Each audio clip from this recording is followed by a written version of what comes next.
All right. Good morning, everybody. Greetings and salutations. There is a reason why I'm outside today. I'll be back inside in a minute, but I just had to show everybody. I mean, it's just such a beautiful day out. Say what you will about what's going on here, about what's going on around the world, but you know what? When you look up at the sky, there's not a cloud in the sky. And something else I wanted to show is you can see, not only do they have the top portion fairly completed, if you look down a little bit in the center, they have the other, I don't know what they call that. And then over here, right in the middle of the screen, I don't know if that's from, no, that's from the highway. But farther down you can see it goes the middle of the pillar. You know, I'm not sure. It goes, if you go even farther down, it's even, they've got even more built onto the center of the pillar. So they are making some progress here, and eventually this will get finished. And you know, with my luck, honestly, with my luck, by the time they finish this all up, I'll be like, well, we're moving. And we're not going to be able to take advantage of it. That's my luck. What a beautiful day.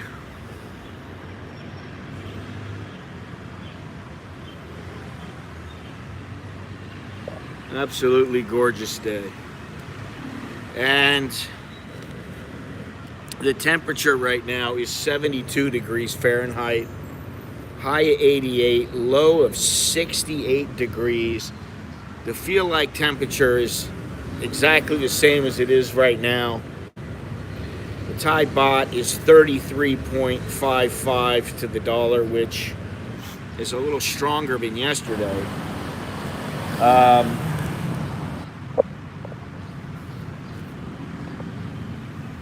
The air quality has been poor lately, very poor. It's unhealthy now for sensitive individuals. There is some wind west-southwest, 8 miles an hour. What is this? Oh, 56% humidity. The visibility is 6 miles. There's a light haze. 0% chance of rain with a 2% chance overnight. I mean, come on. This is about as good as you get, aside from the air quality and not being by the beach or in the mountains. This is about as good as you're gonna get. It's just fantastic. Really, really nice.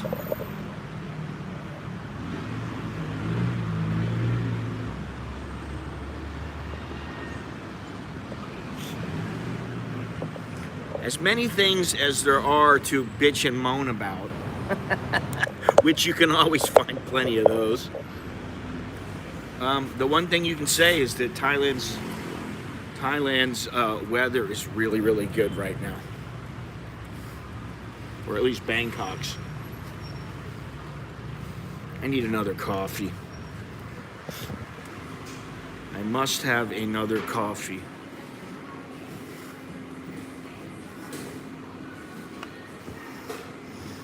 Give me a moment. Get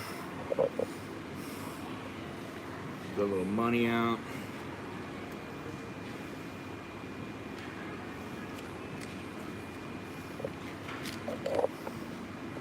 Let's see here.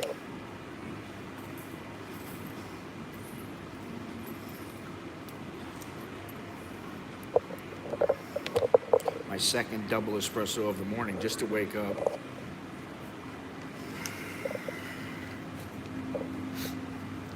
Tapioca.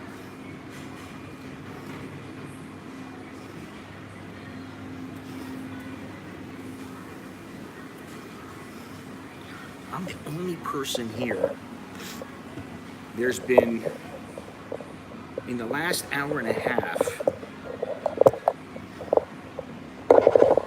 see if I can do this here. In the last hour and a half, there's been 2 Grab drivers. There's been 2 customers. Both of them were hit and run. They just ran in, grabbed something, and left. There's nobody in here. This place is completely empty. As opposed to, was it yesterday? Yeah, yesterday at Sarni's. The place was packed.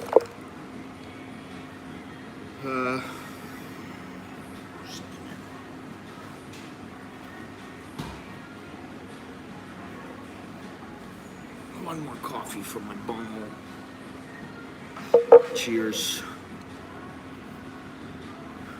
So today I was just thinking about it this morning because I've seen a few things in the last couple of days, videos, news.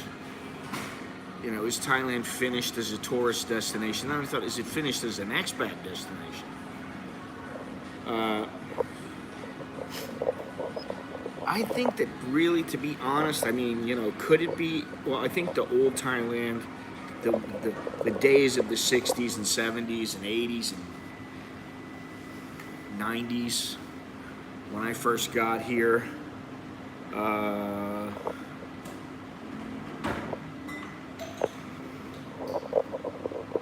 they are all gone. Those days are gone. They're never coming back. It's taken some time for the country to, you can call it what you want, progress, change, but it's taken some time. And now this most recent episode, the last 2 years, have given reason to expedite matters. And as Arnold said in the very beginning here, you know, Thailand's been looking to reset their image for a long time. I mean, you know, think about it. Once you are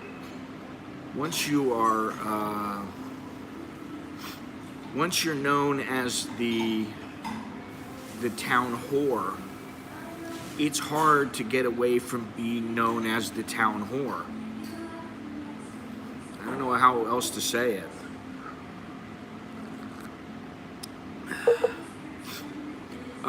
And you know, I don't think that, honestly, I don't think that it was planned.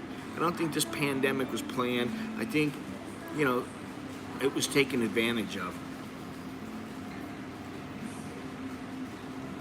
And I don't want to get too deep into the whole political aspect of things, because all it'll do is just irritate me. I don't want to get irritated.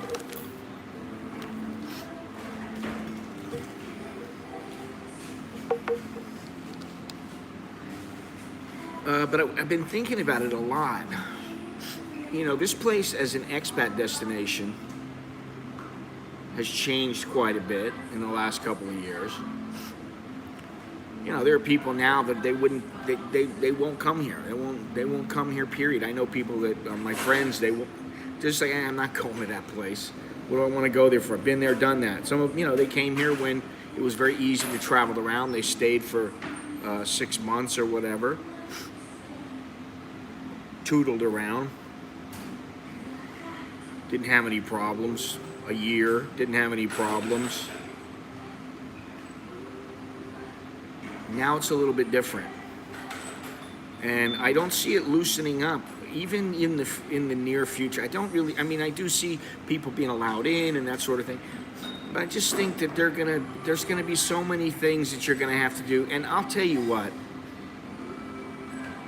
Obviously, I'm not always the most patient guy, but when I'm forced into a situation, I get into one of those modes where I kind of just sit there in the Zen position and just don't worry about things. I just let it go, and then I get very, very patient. But when I went into the airport And just lately, in the past few years, going into the airport, I mean, once in a while you go in, you just walk in, there's nobody, you're walking, there's nobody walking in front of you, nobody crossing right in front of you at the last second. There's not a group of, 20 Chinese with their luggage and they're blocking the path to the check-in or whatever. There's none of that. Sometimes you go in, boom, straight shot, you're in. Yes, sir, here's your ticket. You got the aisle seat. Go right ahead. Boom, you're in. You sit in a lounge for a few minutes. You get bored, and boarding time is right on schedule. You leave. But you know what? That doesn't happen very often to me. Not now. Not lately. A couple years ago, maybe. But just going into, like, the airport in Chiang Mai, I talked about this the other day. It's a hassle. You can blame 9/11, you can blame all sorts of things. But it's a hassle now. And I'm old enough, I remember you just walk right in. Show your passport, you want to go overseas, you show your passport, you get on board. None of this, let me squeeze your ball sack to make sure you haven't stuck something inside there. Let me give you an anal probe. None of that stuff now. Sir, take out your power bank. Sir, take out your computer. None of this shit. And yeah, okay, I'm not trying to bitch about it. It's just I'm stating a matter of fact now.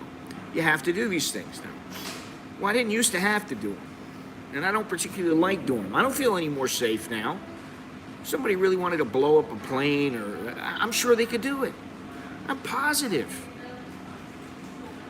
You look at some of the knuckleheads who are working at TSA in America. Come on. They're going to save the world? I don't think so. Today we have the male version of Beer. His name is Beer. And you have Miss Tian. Or Mrs. Tian. I don't know what it is. That's it. And you got no customers. Just me. I'm a customer.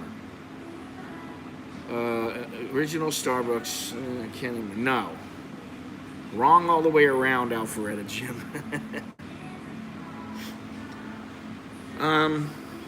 Like my wife told me a couple of weeks ago, every time she goes to work, every time she goes to her office, which she's not going again for a couple of days. She doesn't have to go more than once or twice a week now. But every time she goes in, she has to get a test. She has to get the rapid antigen test. Yeah, well, I mean, this is the thing. I don't want to... I guess what it is I'm somebody who expects a lot. Sometimes my expectations are too high. Of myself and of the world. And I was just thinking about, is Thailand really finished? I don't think Thailand's ever going to be the same.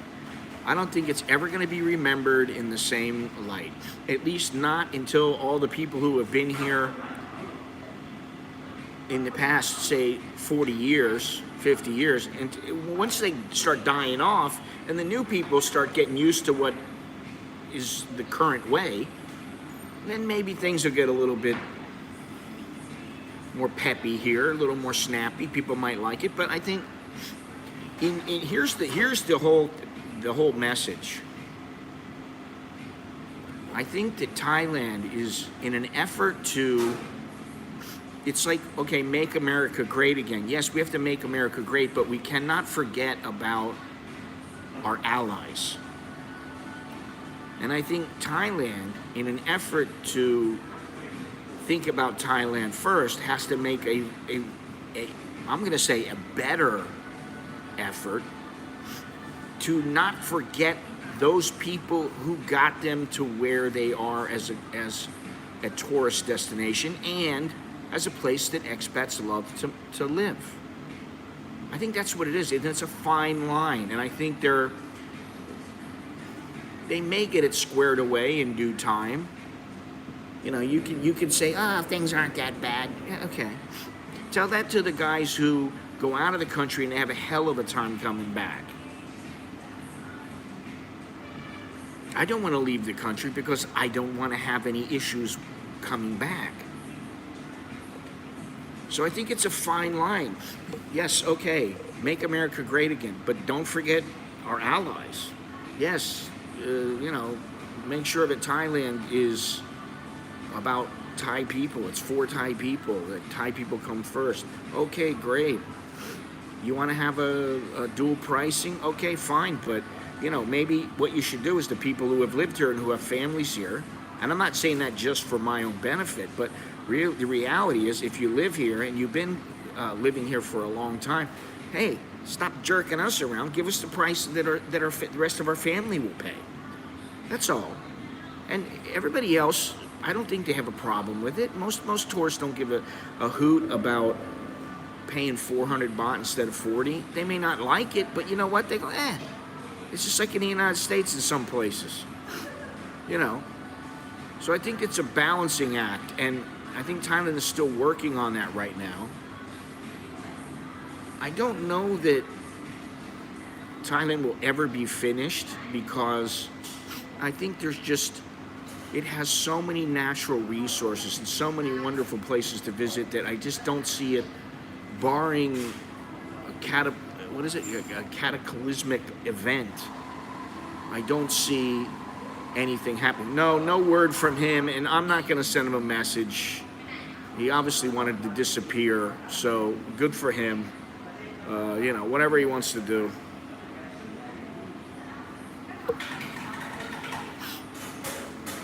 Well, listen, I can tell you that you think about all the places that I've traveled to during this pandemic. In fact, I'm going to go back and take a look because I can tell you fairly easily.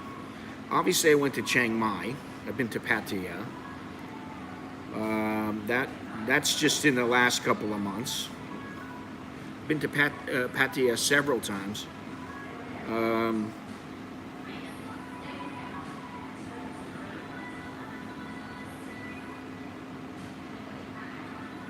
if I can get the internet to work. Been to Railay. Been to Krabi. Been to Khao Lak. Been to Hua Hin. Forgot about Hua Hin. Been to Hua Hin. This is just since September. Well, not Railay and Khao Lak, but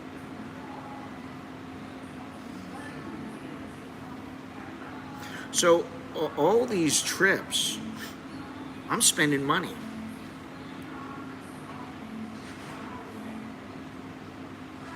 Let me see here. Bangkok.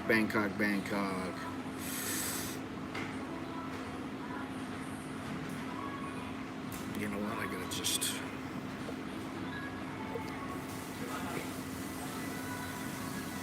Ayutthaya. I mean, I know that these places are during the pandemic. I think Bangkok was during the pandemic, but I'm not sure. I have to look again. That would be I think it was Bangkok, Nong Khai, Nakhon Phanom. Those places, all these places. Think about these trips. Every time I go to these trips, I'm spending at least a couple $100 in each place. Really. I mean, maybe I'm spending 100, maybe I'm spending 300. It depends. It depends on how long I stayed. Phuket. Forgot about that. Khao Lak. Khao Lak was in March of this year. Railay was in March of this year.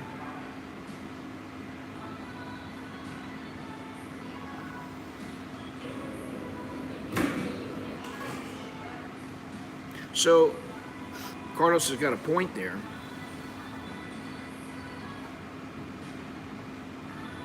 And I'm not trying to cry and say, oh, they got to take better care of the expats and all. You know what? I don't want the government to take care of me. I don't want any special privilege or anything like that. All I want to do is just be, maybe what they should consider is the people who are here every day that are putting money in the system. The foreigners who are putting money in the system, they should make sure that they appreciate them and make it easy for them. Now, for some people, it's very difficult. Now, I can only imagine having a large family here and for some reason you get stuck back overseas. I know several people who, they don't have families here, but they got wives, girlfriends, and they're stuck overseas, and they're hating it. Okay, I went to Bangkok in January. Went to the new bagel joint in January. That's in Bangkok.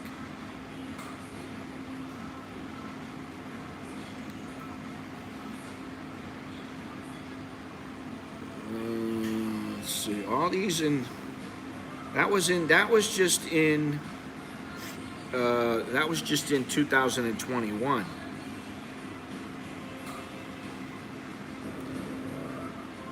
Now you know where the majority of my money goes. And that's the other thing. You treat the people who are tourists and in a certain way, which is basically making it difficult for them. Okay, you got, and that's the other thing is you got to balance the safety factor, what most people view as being safe, with freedom. Some people want more.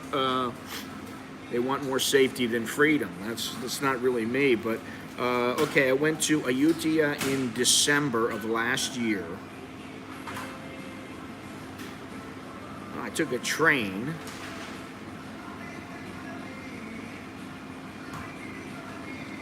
I went to Pattaya last year.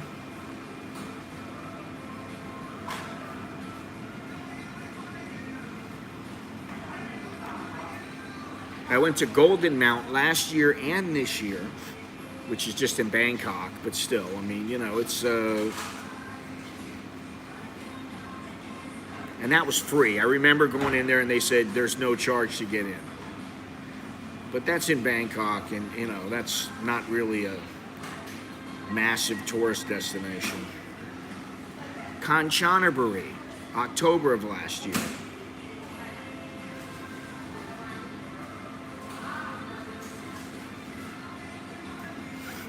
So almost every one of these places, you think about 10,000 baht, just figure 10,000 baht is $300.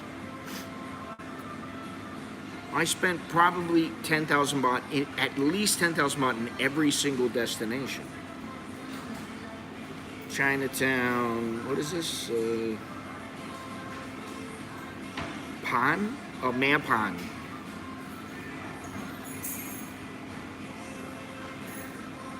Now, okay, that was the walking thing. That was in 2020. That was during the pandemic. All these places, Masai, Machan, Chiang Mai, Chiang Rai. Wow.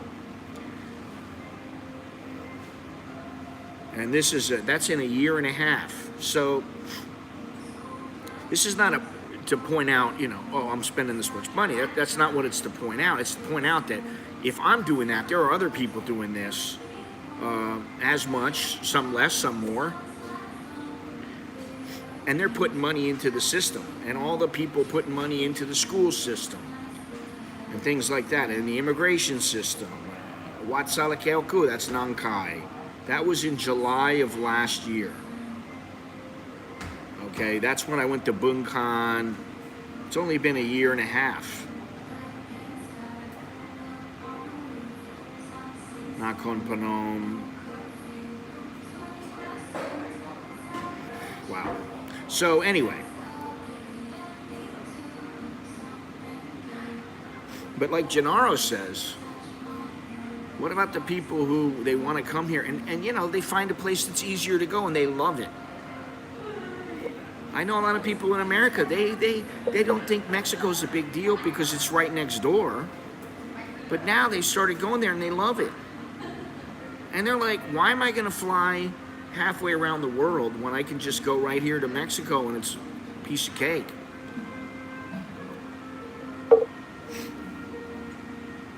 You know, so I don't know, I don't even really know. And the thing is, the reason I put this question up is not necessarily for me. Well, it is for me, but it's not because I think I know the answer. It's basically because I want to know what other people think. Because I think that this is a complex issue. You got. Do you want? How many foreigners do you want here? Do you want Asian foreigners or do you want Western foreigners? Do they really want the Chinese here buying everything up? Do they really want to allow foreigners to buy land? What are they going to do? And now, we've talked about the whole ganja thing, making weed legal. I'm talking about, the good stuff, not the stuff that's used as flavoring in a soup or something, or in tea. We've talked about weed. They're proposing that, they at least consider a casino or casinos. Now that, you let Thailand become, you have a little area that's, like you can use weed here. Or they say something like you can't smoke it in public, which people would end up doing that. That would help. Casino, I think a casino would help. I don't know. I'd like to know how Singapore has prospered and how they've grown and if it's helped in any way from pre-casino to after casino. And I can tell you that one of those casinos cost a big deal. It was a big deal to me and to some of the people that I worked with. It was a big deal. The casino coming through and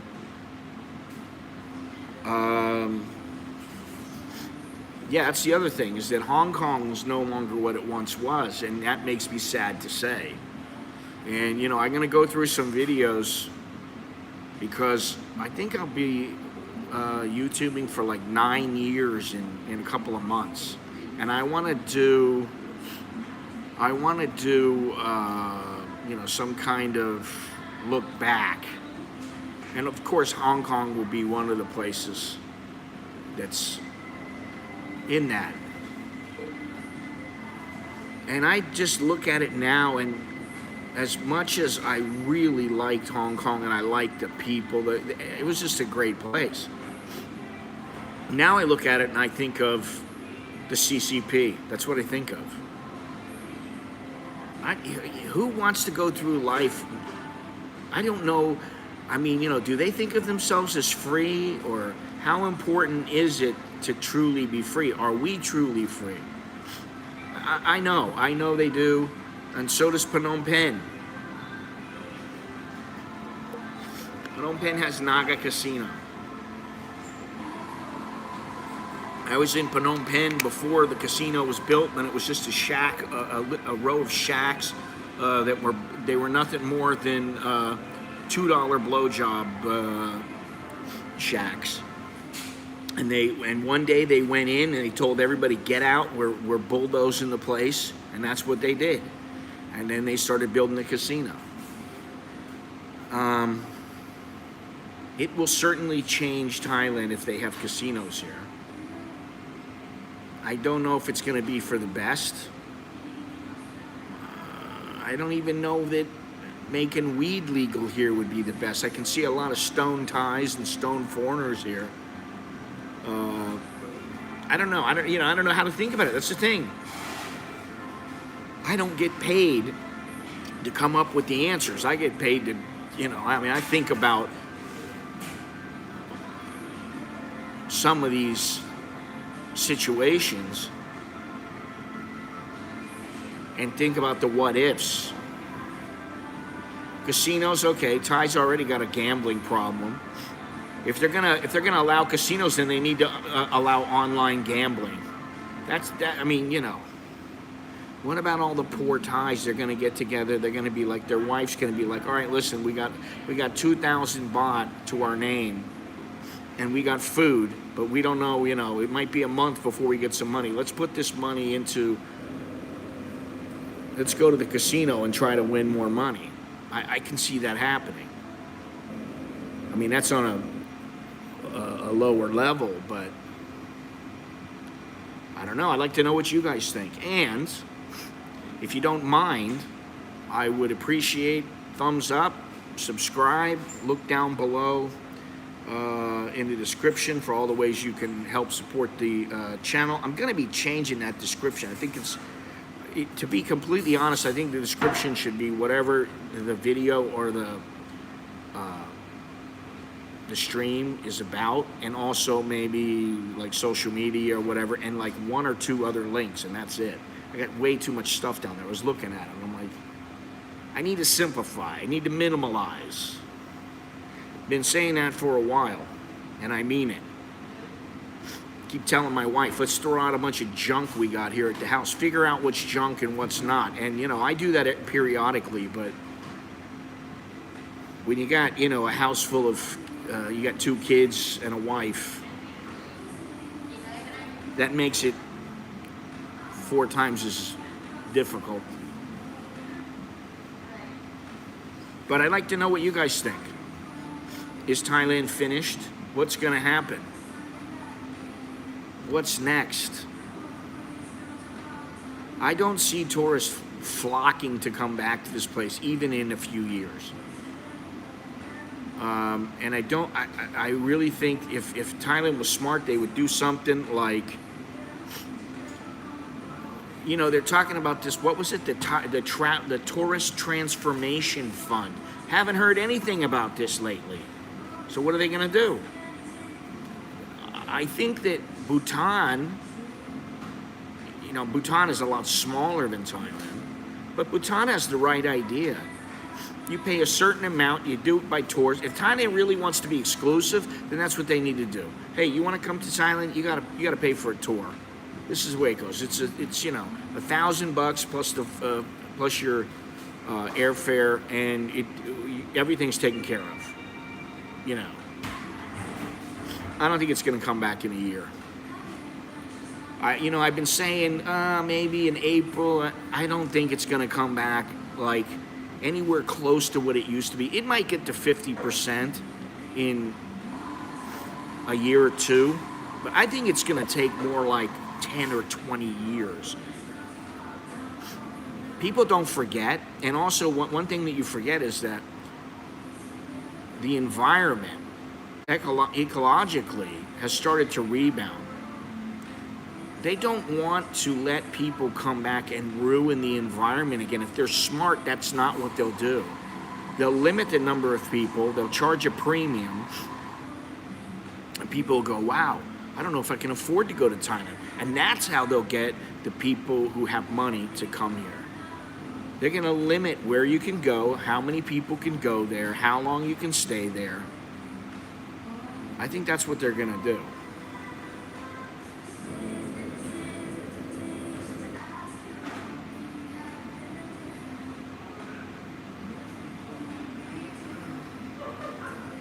Thailand tourism will come back depending upon individual comfort level to international travel. I don't know. You know, this is the thing. You're talking about comfort level. Okay, there's a comfort level because of the virus. For me, it's not even about the virus anymore. It's about all the bullshit you got to go through because of the virus, and then the bullshit that you go through just walking through the airport. Sir, do you have a belt on? Sir, can you take your shoes off? Oh, fuck me. You know, it's like, sir, we have to do the anal probe now. Sir, anal probes are required for all people wishing to enter the Kingdom of Thailand. I mean, how bad do you want to come here? You know? That's what struck me about going in the airport. And I know it's not that bad, but this was just Chiang Mai. Tom, thank you very much. Appreciate that. Yes, everyone should have a plan B.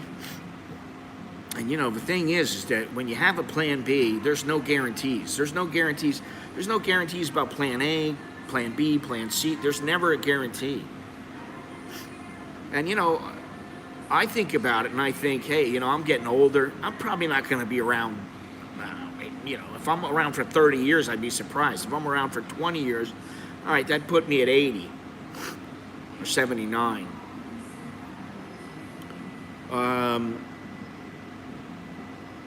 You know, but what about, for me, I think about, what about my boys?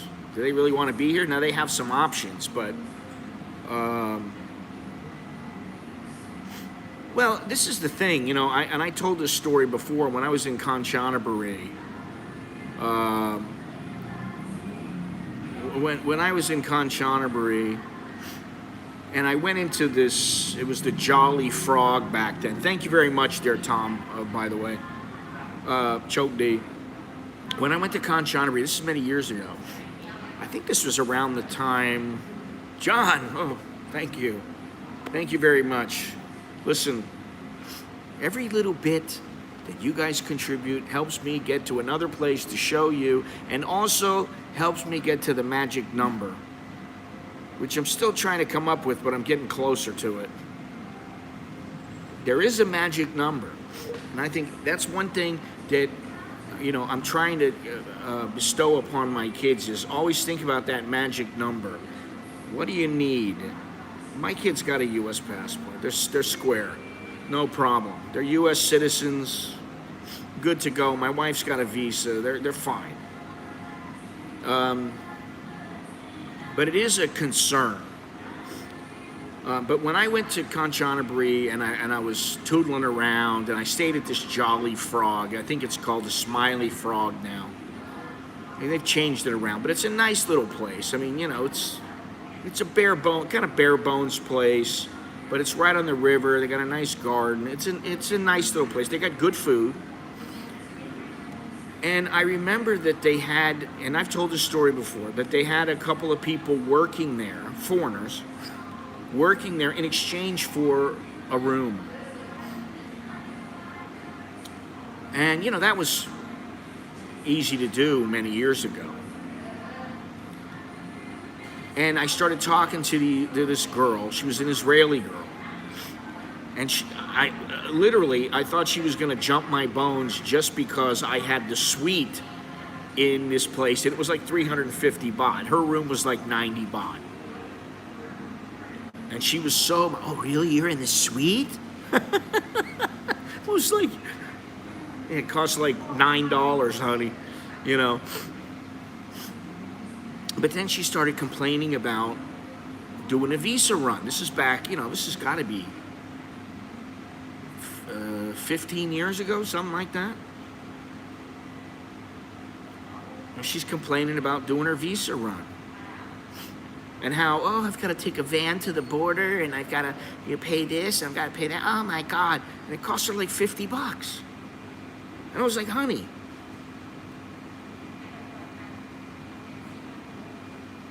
yeah, Pearl Harbor Day. I was talking about that yesterday, but obviously yesterday, technically it was Pearl Harbor Day yesterday here in Thailand, but I don't know if you say happy Pearl Harbor's Day, but it is Pearl Harbor's Day, so don't forget to observe it. You know, I wanted to tell her, I'm like, honey, you're here. I mean, what are you living off of?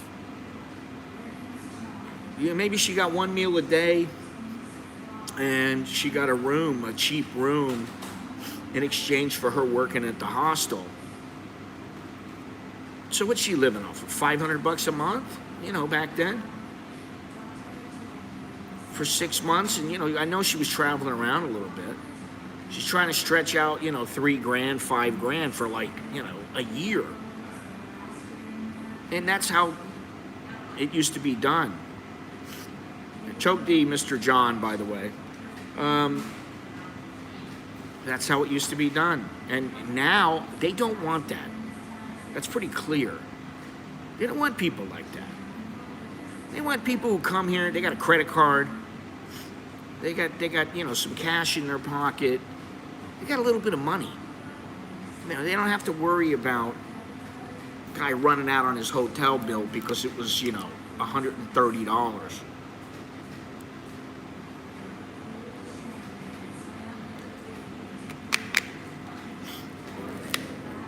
Yeah, I remember growing up hearing stories about Pearl Harbor, and I did tell you guys once a while back where my grandfather, who lived in Ocala, Florida, and I actually was kind of forced to go stay with him for a summer because I had been a bad boy. You know, it was like when I was a teenager. It was to, like, you know, help straighten me up, send me out there and have me work on the farm with him. But he got shot down over Burma and made his way back. He was like right on the border, made his way back into Thailand.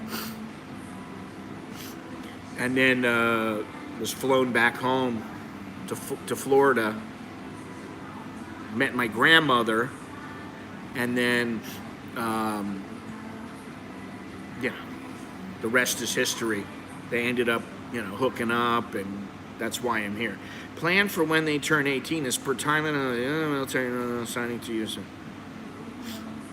My kids don't have to, dude, my kids don't have to sign up for the Thai military. They've already done their time in high school, which means that they no longer, and they've already had all their paperwork taken care of. They don't have to enlist in the Thai military.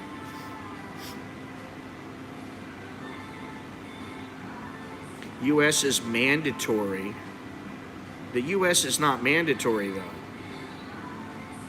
If they go in, they're going to go in because they want to. But thank you very much. Appreciate it there, T. Cordot. My kids don't have to sign up for shit in the United States. That's the bottom line.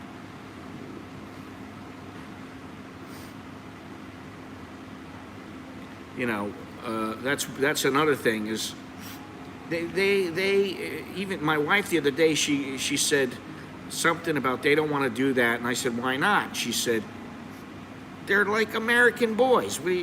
They're like, what are you talking about? They're more American than Thai. And I'm like, so, you know, they're definitely a little bit different than the average Thai kid who lives here, you know.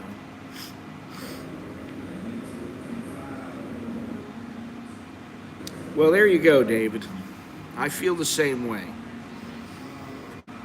I think that this place is always going to have an allure to it. Listen, Vietnam has an allure. I don't know, but it has the same allure as Thailand. Indonesia, to me, has an allure. I love Indonesia. Really, I love it. I got friends there. I could go there today and you know, give them a call and they'd hook up with me. We'd go out, we'd have a great time, we'd talk, we'd laugh, it'd be, you know, just like, you know, saw them yesterday.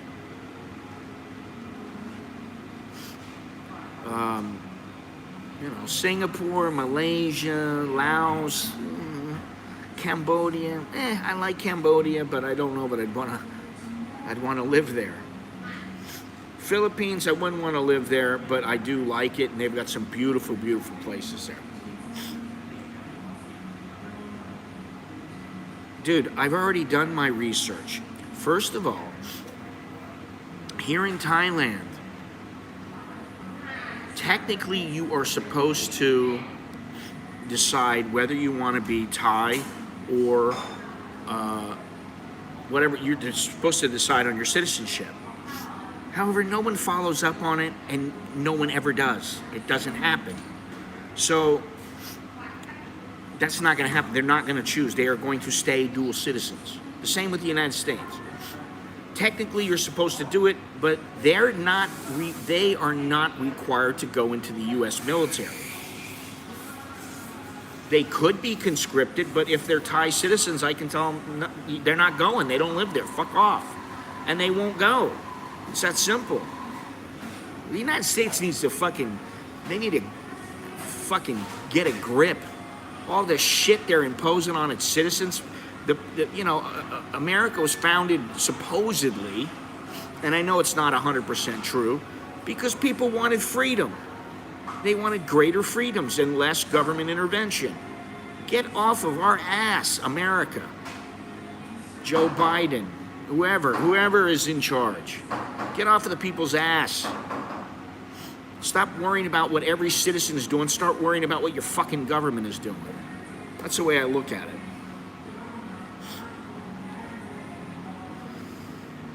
Yeah, there's no retirement visas in Vietnam, and you know, it has gotten more difficult even since I visited there a couple of years ago. What was that, 3 years ago, 2.5 years ago? But there are ways to stay there, and I'm just going to assume that once things are deemed to be safe again, that we're through this. Like, not only are we like in the loophole trying to get out of it, but we're completely out of it. I think things will change and they'll start making it a little bit easier. And quite frankly, there's a lot of places that they don't want foreigners. You can make the case for this place. Maybe they don't want foreigners here. If they don't want me here, okay, bye. Go somewhere else, you know. I don't want to. I love this place. You know, I really do. I love America and I love Thailand.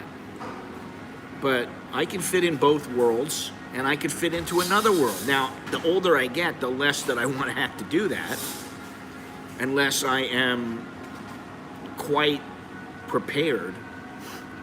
And, you know, I was just thinking today, you know, I was talking about the magic number. There's always a magic number. And there's always a way. It's just, you have to just figure out the formula on how to do it. You know, it's all about surviving and prospering and being happy. And, you know, I know, like I told you, I got a friend. He lives in the United States. He's got a place in Ecuador. He's in Ecuador probably 4 months out of the year, and he's in America 8 months, and he's waiting. He's got about another 2 years, 3 years, something like that, and then he'll be in Ecuador the majority of the time, and he'll be in the United States. And I dare say, if he wanted, he'd just say, I got no reason to go back to the States. I got 2 other friends who are going to Europe, and they will not be coming. Let's go, Malin. Somehow I don't think that would sell very well. Listen, by the way, talking about selling and the t-shirts, I'm gonna because of the way that things are set up with the current t-shirt provider, the one that's linked to YouTube, I'm gonna change over to another service that I have a little more control over.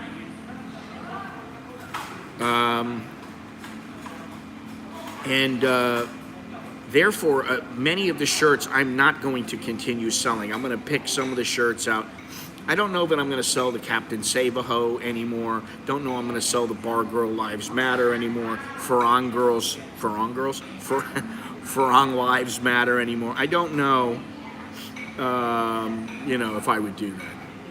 Yeah, I don't think I would live in the United States, at least. You know, I don't have a problem visiting there, but I don't think I would live in the United States. I think there are better ways.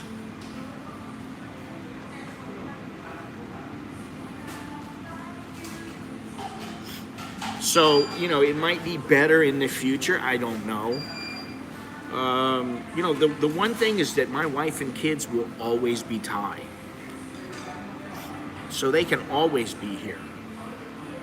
And under the right circumstances, and there's no reason, you know, unless everything goes to shit here, I don't see any reason why I can't stay here. However, if there are other places, as I've said many times, and I don't know what's gonna, let's go Panocha. Oh, Gennaro. But I'm only joking. I don't know about Ecuador, because, you know, I've seen some things, and I don't know that I would like it there. I don't know. I don't like the whole machismo thing. I don't want any of that bullshit. Because that, you know, I'm an older guy now. I'm not in the position where I want to be, you know, brawling in the streets and getting stabbed and that kind of thing. But, you know, that's not to say that that would happen, but I don't know I could fit into a Latino culture.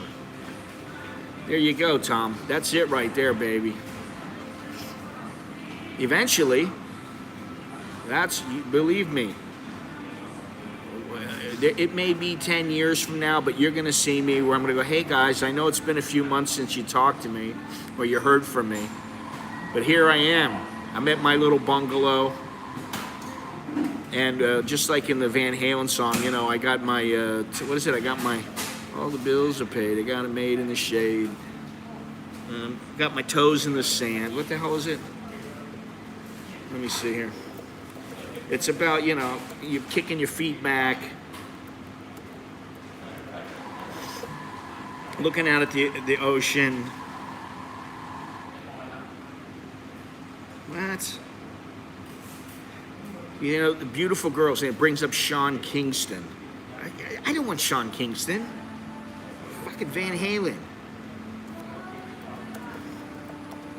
This is where we are today. I get Sean Kingston. I don't like that song.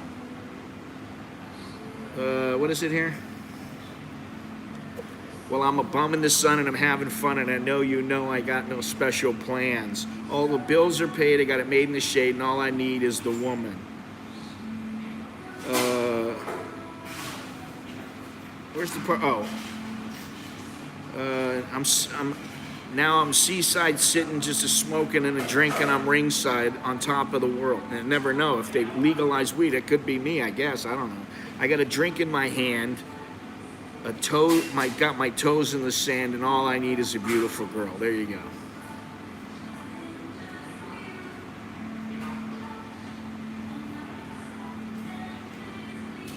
Well, if some people think you're strange, that's a good thing. Because then you're not boring, and, you know, like personally, I think I'm boring. Honestly, I think I lead the most boring life most of the time. I'm a boring person. I have very little personality. And, you know, some people may not agree, and I don't really care. It doesn't really matter, you know. Soy dog, what's happening? And I do think they're going to be okay no matter what, because, you know, I think they've got a little bit of the best of both worlds here, you know. And they know about the whole, hey, you know, just got to do what you got to do. They know that mentality, and, you know, it's about survival, and they know all this, which I think, you know, there's some people out there, but they're just completely clueless. Yes, Mr. Cowboy, how you doing there? What's happening? Under the climate change, BS flights might be restricted in the future. That's the world we're living in, yeah. Which is one reason why, like I said, if I was going to live somewhere, I would want to live close to the United States. I'd like to be able to get to wherever I'm going, either by boat or by train or by bus or whatever it is. But speaking of boat,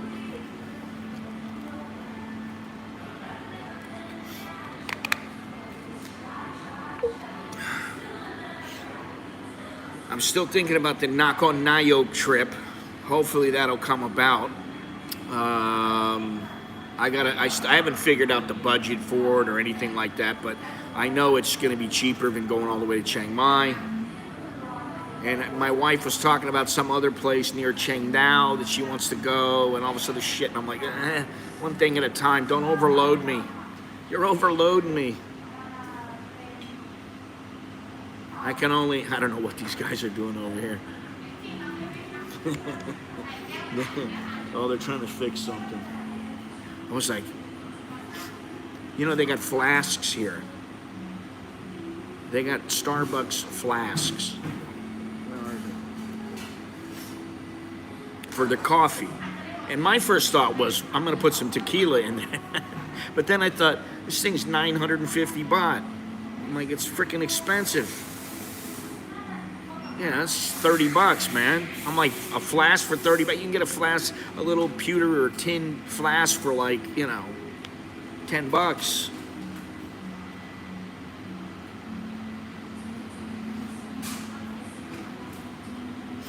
How's Florida right now? Is it pretty well opened up? I only know from what my family tells me, and they try to be safe, and I think things are pretty good in Florida from what I know.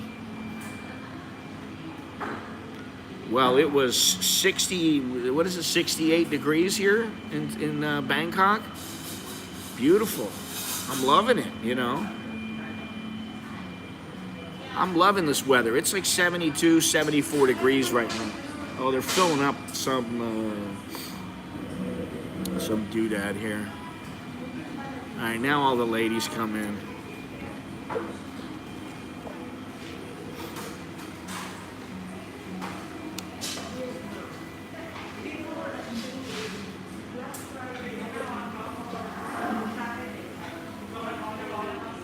All right.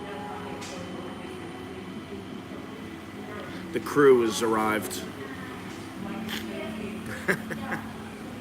It's very dry right now, which is a good thing. No sweaty back, we'll say.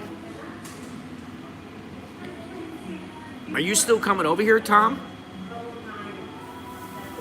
Did I drink my coffee already? I drank my coffee already. Jesus, do I really need a third double espresso? I feel like I'm not awake all the way. Jesus Christ.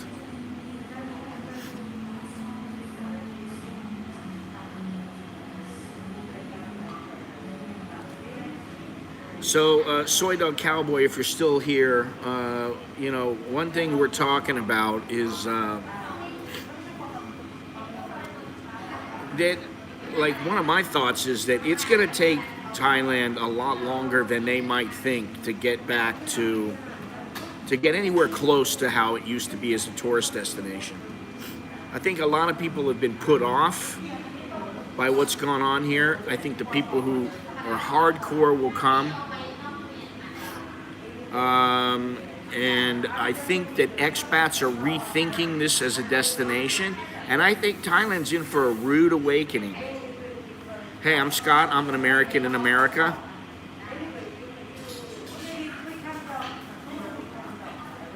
Oh, I don't need to experience the radical left. I'll end up in prison. Really. I'll end up in prison.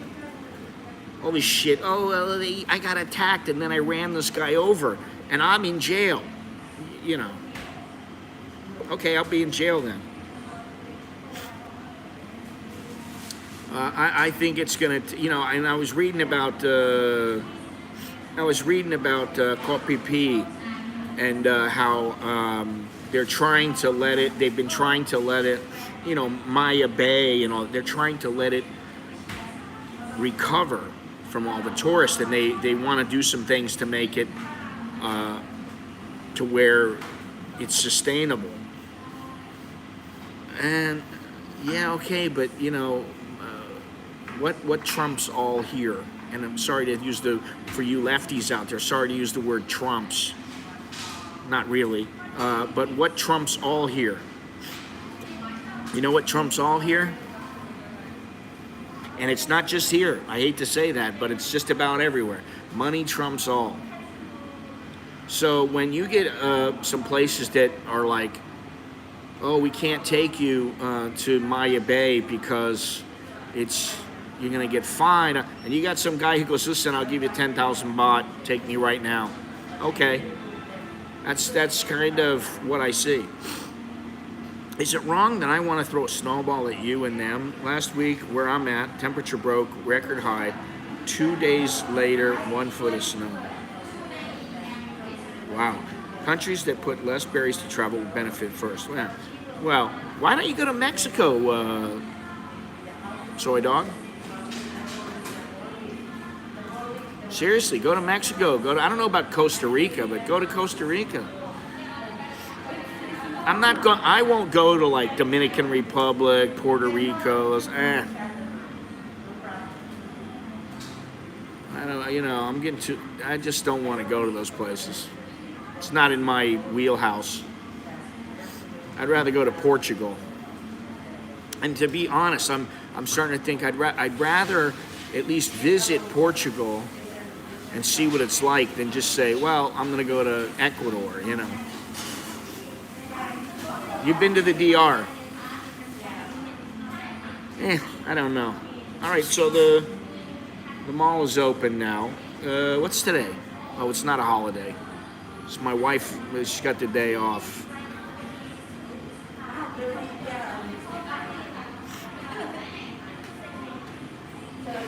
All right, we got one foreigner.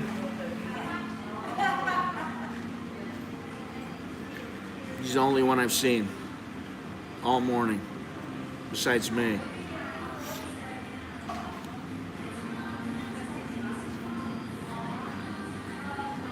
Costa Rica to Cuba. I got a fair amount of Cuban friends in Florida.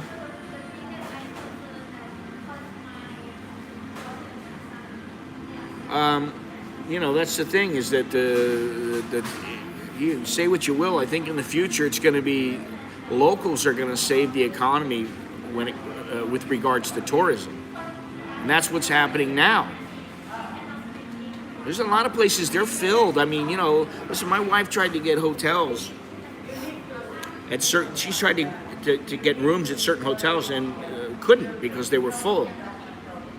And guess what they're full with? Thais. They're not full with guys like me, What was it I just read here? I didn't mean to miss it here. Let's see here.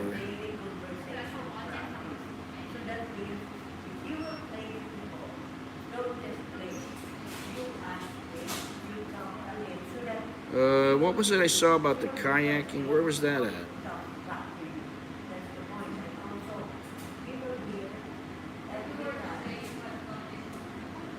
Billy, your New York boy is shutting down Manhattan. I don't know what you guys are talking about. All right, so it sounds like they're speaking English over here. We got a couple Filipinos, and I don't know what else. Maybe a Thai. Wow, okay. How was the kayaking? Did you decide on what kind of kayak you'll get? The kayaking was fantastic. The video will be up tomorrow morning at 9 a.m.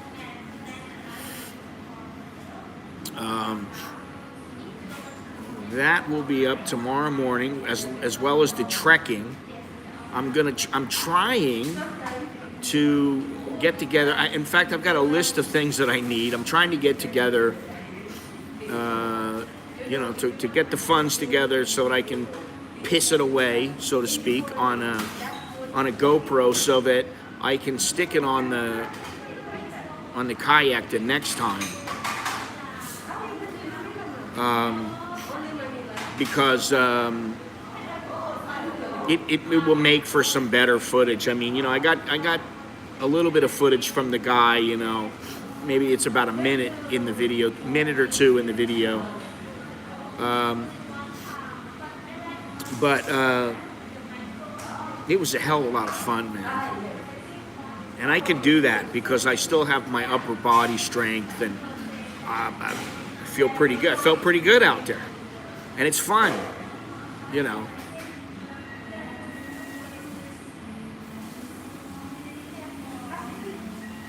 What's Chucky up to? Last time he sent me a message was right after the video I put up of Doi Pui. And he's like, I love that place. And I haven't really talked to him. I haven't talked to many people at all because I'm spread thin right now. I came here this morning to edit. And then, I thought, I might as well stream a little bit. I'll edit afterwards. I still have snake and tiger video. I have a restaurant video. I have a couple of places that I need to put together a video for. So I have 3 or 4 videos left from Chiang Mai, but tomorrow the one will come up with the trekking and the kayaking, and hopefully it's all right. It's good, you know. Hopefully you guys like it. Spread the word. Share the video if you like it. I'd appreciate it.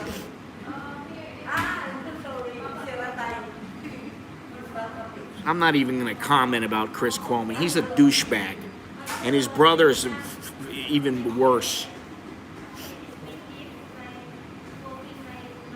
That's my thought. Chris Cuomo's a douchebag. Don Lemon's next. He's next. He's on his way out. And then the other one, the bald-headed guy, he's out. They're all going to get canned. You know why? Because they're all full of shit. That's why. People in the news who are completely full of shit end up getting booted.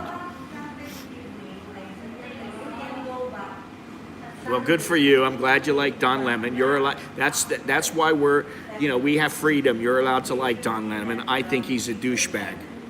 He's a douchebag, and so is Cuomo. They're all a bunch of douchebags on that channel. And listen, Fox is an entertainment network is just as well. They're all full of shit. That's why I don't watch the news anymore. Chucky turned into a doll and is busy doing Chucky doll stuff.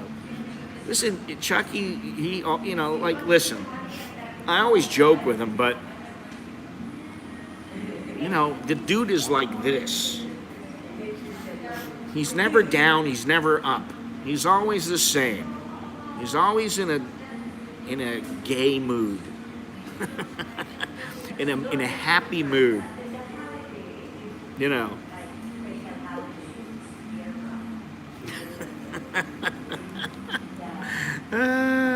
I don't want a cheaper alternative, Andy. I'm not getting some Chinese piece of shit.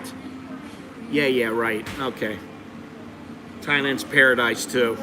Start living here and tell me that after 20 years. All right?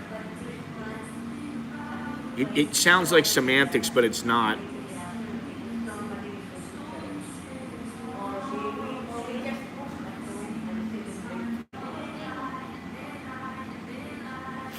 The thing with the GoPro is, all right, listen, you can get it now for about $450. The newest one, $460. But then, in order for the sound to be, to have the sound the best way, that's another $150, $160. So, it all adds up. But equipment's always expensive. And, once every 3 or 4 years, I do a little bit of an upgrade or I buy a new piece of equipment. I'm constantly buying little pieces of this and that, cables and, mics and extenders and blah, blah, blah. But, I've thought about getting the Olympus Tough, and maybe some of you, Andy, you might know which one that is. It's a fantastic little camera as far as it'll hold up. It's not going to break down. It's not like you get the Ricoh GR and you take it out on a camping trip and it gets dirt in it, and then you're like, I got to go get the sensor cleaned. And this one is meant to last. It's rugged. It's rough and ready.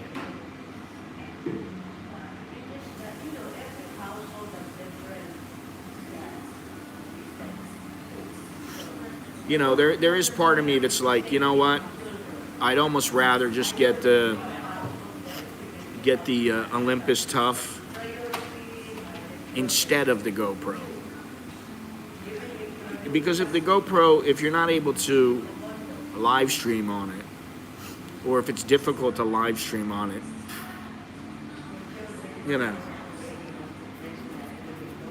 you can always slap a mount on the Olympus and put it on a kayak. That's the whole thing. Yeah, clearly there are some difference of opinions on Chris Cuomo, but you know what mine is. I think he's a douchebag, and I think the Cuomo brothers are douchebags. Just my opinion. But obviously I don't know them. But their image, to me, you know, it is what it is. And people would say that about me. So, you know, they don't know me. So, I mean, does it really matter? Ugh.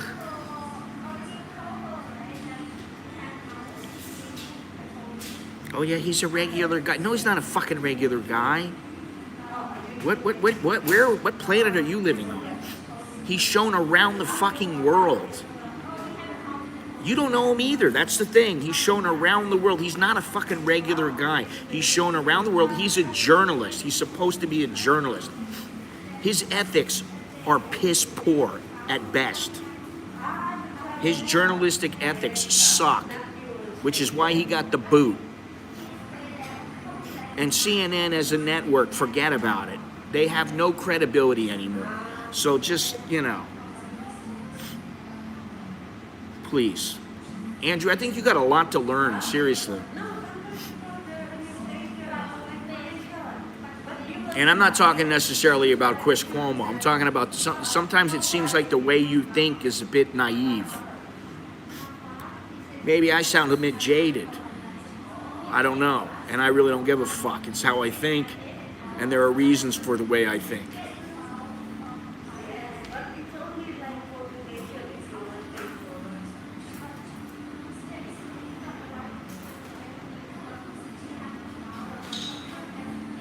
I used to like Anderson Cooper. I did used to like Anderson Cooper. In fact, I was going to Chiang Mai. There was once he did something about the wildlife trade, and I was planning a trip to Chiang Mai, and I was like, I gotta go there now. I want to meet the guy, you know, maybe I can like shoot the shit and pick his brain, and you know. And then I was like, I'm not gonna be that guy. Now, I mean, I look at him and I go, yeah, I don't watch CNN anymore. Listen, I've watched Tucker Carlson and Sean Hannity, and they make some good points sometimes. But I think you really need to pick through, and you really need to look at multiple sources nowadays to figure out what's true and what's not.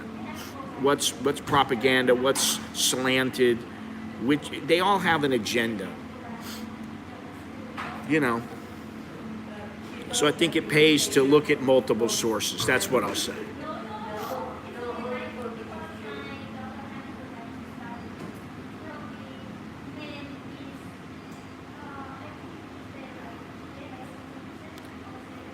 Yeah, well, there you go.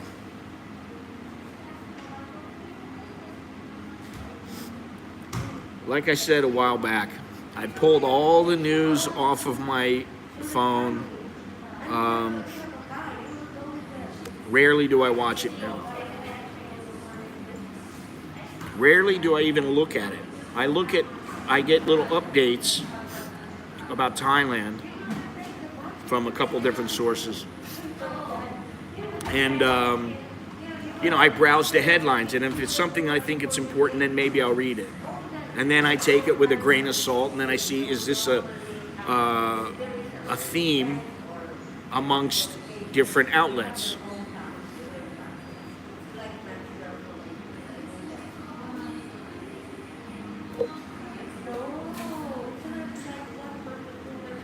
Man, I can't fly China Eastern anymore. I don't want to go through China, quite frankly. I've flown China Eastern and stopped in Shanghai, and that was the worst fucking airport. One of the worst airports I've ever been in my life. I think I told the story about the soup. I was like, yeah, I'll have some soup, please. I thought I was gonna get like a bowl of noodles, like in the picture, bowl of noodles, some cabbage, some little spice, a little this, little that, right? The girl takes a bowl. She puts some hot water in it. It was like a broth. She puts some hot water in it. She drops like a half a sliced tomato in it and a piece of lettuce. Dumps a little bit of pepper in it.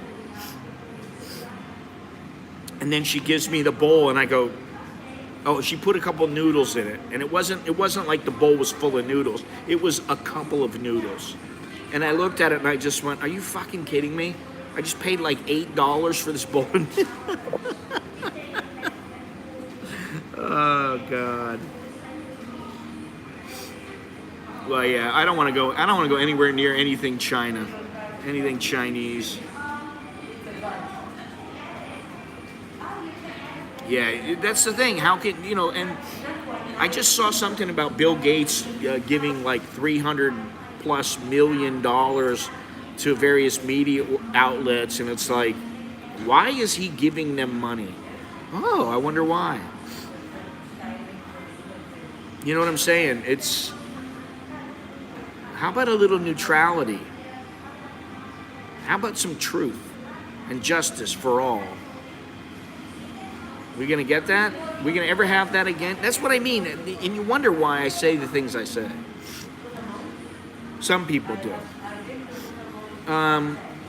There ain't no utopia. There are places in Thailand that are paradise. There are many things about Thailand that have nothing to do with paradise, nowhere near paradise. You could go to places in Costa Rica and other places around the world where you go, wow, this is paradise.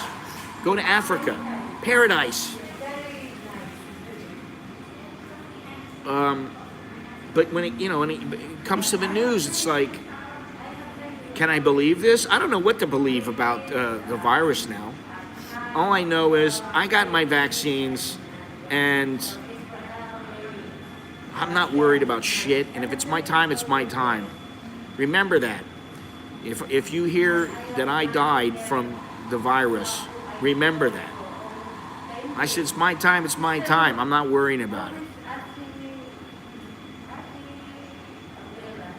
I'll pay more to avoid Chinese airplanes. Exactly. My Thai cousin asked me once, why are Canadian Americans so serious and overreact to every little thing? Why do they overly criticize everything?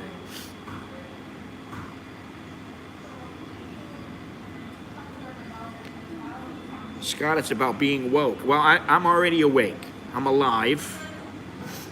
And people don't need to tell me that I need to be woke. They can all go fuck off. I'm alive and well, and I don't need to know about the word woke, and I don't need to know about being a liberal leftist. I don't need to know about all this shit. Quite frankly, I don't need to know any more about the right, the left. I don't need to know about this shit. Give me the issue, and I'll look at it, issue by issue. It doesn't matter if you're a Democrat or a Republican or whatever the hell you are around the world. It doesn't matter. It's about the issue. Unfortunately, that's not how it is anymore. It's about the political parties and their own survival.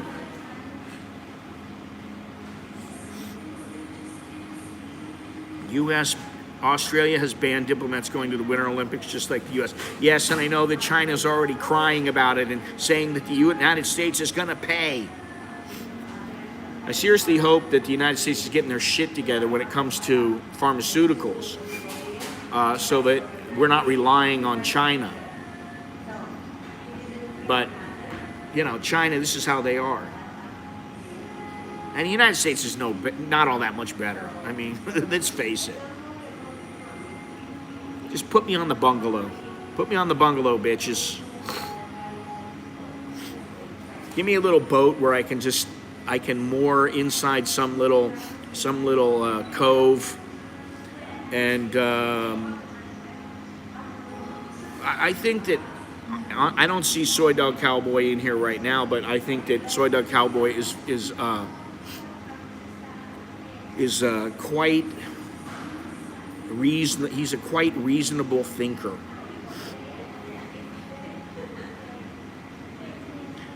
Yeah. See, I call me selfish. I think that most people, they're not going to be able to do a damn thing about our freedoms. I think we have to band together, and that's the only way that any changes will ever be made. And like I was going to say, I'd rather be on a little boat somewhere in a cove, fishing, and only coming in to shore when I needed something, or sitting on my bungalow somewhere, even if it's renting it, and then heading to another place. I'd rather do something I'd rather be a nomad. I'd rather live a nomadic existence than live the way that these people want us to live. Or at least that it seems like they're trying to get some people to live. I predict in the future that the United States is going to make some kind of they're going to make something mandatory that if you want to go and live overseas, you're going to have to pay a certain tax every year. You're going to have to pay $1,200 a year, $500 a year, whatever it might be, $200 a year. You're going to have to pay something just so that you can go live overseas. I believe they're going to do that at some point. And, who knows? At some point, they're going to tax the air. You guys start talking politics and all this shit. I don't even really. I'm nonplussed by it all.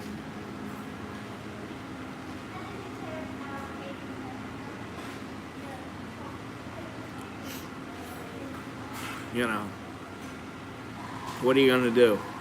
Really, what are you gonna do? When they're locking everything down, what are you guys doing?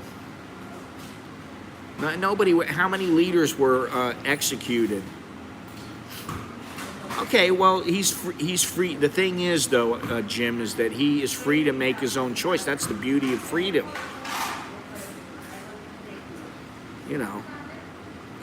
Maybe he chose Biden because he didn't like Trump. Or maybe he chose Biden because he thought Biden was decent, and now he's proving to be difficult to understand. Difficult to understand. He mumbles too much. I don't know. I don't know if Soy Dog Cowboy's even still here, if he's listening. That's the thing. As long as somebody's reasonable, they're allowed to think however they want,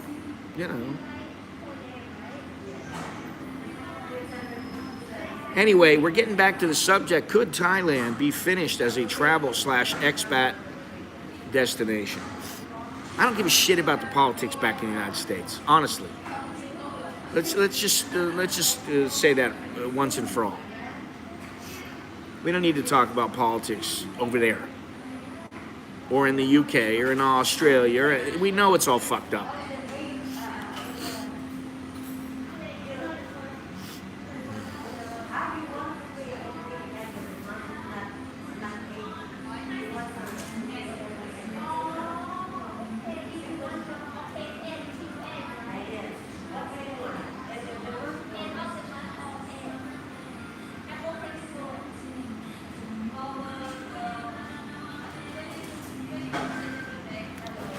When in Rome, do as the Romans. Thailand will stay an expat destination because as they go downhill, so will the rest of the world. It's all relative. Yeah, we're living in a parallel universe, or a parallel world. That's true. It's like this. We're just going, and then we start to go up again. Oh, everything's going to be okay, and then we go down, and then we go up, and then we go down. It's a roller coaster, man. A couple of years from now, we might look back and go, sons of bitches, man. But at least we got through it. We might do that. Who knows?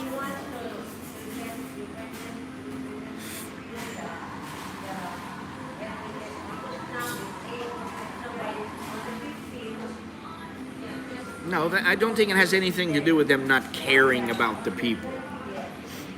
Seriously. There you go, Tom. You got it right. Then go home or go somewhere else. That is the beauty. Now, I know that, bringing him up is, listen, it's another channel and everything, but the guy he's got one good thing for sure about his channel, the Nomad Capitalist guy. He's got a lot of good things, actually, but he's got one great thing in that he says, go where you're treated best. So what you do is you stay here, and then when you start getting sick of the place, you go somewhere else, and when you're done here, you go somewhere else. And, maybe you have one place that's set up as the hub, as home. Majority of Thais openly accepted it with all our personal faults and all. Ooh, that's a tough question. Yeah, that's the problem.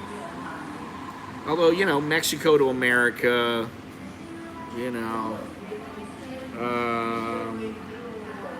well, there you go, Be Free Asia. To me, that's the most concise sentence that you've said.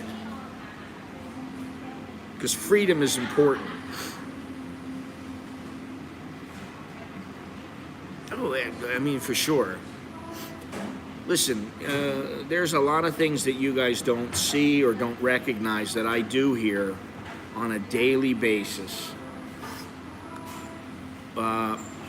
Because I live in their culture. I need to, you want to be considered part of their tribe, so to speak. You don't want to be such a foreigner. Well, you got to try to fit in a little bit. One of them is the language. You got to try to speak the language. You got to do your best with that. You got to follow some of their ways. You just don't walk up to some chick, Most of the time, you're not going to get away with walking up to some chick and going, giving her the sweet eyes and then going, let's go bone, honey.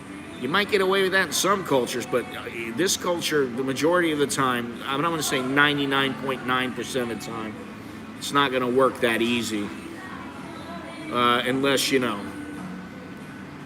it's the pay-per-play scene.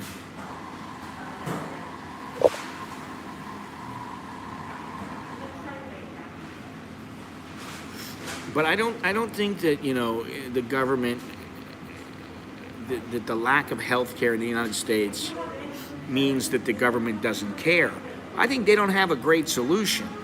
We're not in a Scandinavian country, which is like one small state. You're talking about the United States, which you've got, not only do you have the states to deal with, but you got the federal government to deal with. And then you're dealing with insurance, which they're always to me, insurance, most insurance companies, I don't know if I should say it, but I view them as, they're like ambulance chasers to me. That's what insurance companies are like. So, and if you get the government involved, and the government, like Obamacare or something like that, look what you get. What are you going to get? You're going to get great coverage? No. Hello, Sky Trooper. Long time no see. Ah, shit. Thank you very much. Oh. Son of a bitch, man. Choke day to you, Sky Trooper. I never understand why people move to a new country and want things to be just like the place they live. Well, why do you think that I always say I don't want to go to places where there's all the tourists? I don't like that because I didn't move to be around. I want to be in a different zone. And at this point, I like Thai people. In general, I really like Thai people. If I went to America, it would depend on the situation. Almost without fail, I like Thai people just about everywhere. In every situation, I like them. Even in like immigration or dealing with the police, I generally like them. I get along with them. Everything's good. In America, I can't say quite the same. I can't say that I feel quite the same. It depends. I mean, listen, you go to some places and people are generally very nice. In some situations, you might get robbed. You might get, Think about it. I go through Klong Tui and nobody bothers me. Nobody's, trying to beat me up. I don't have to worry about that kind of stuff. I don't have to worry about, let me hold a dollar. I don't have to worry about that.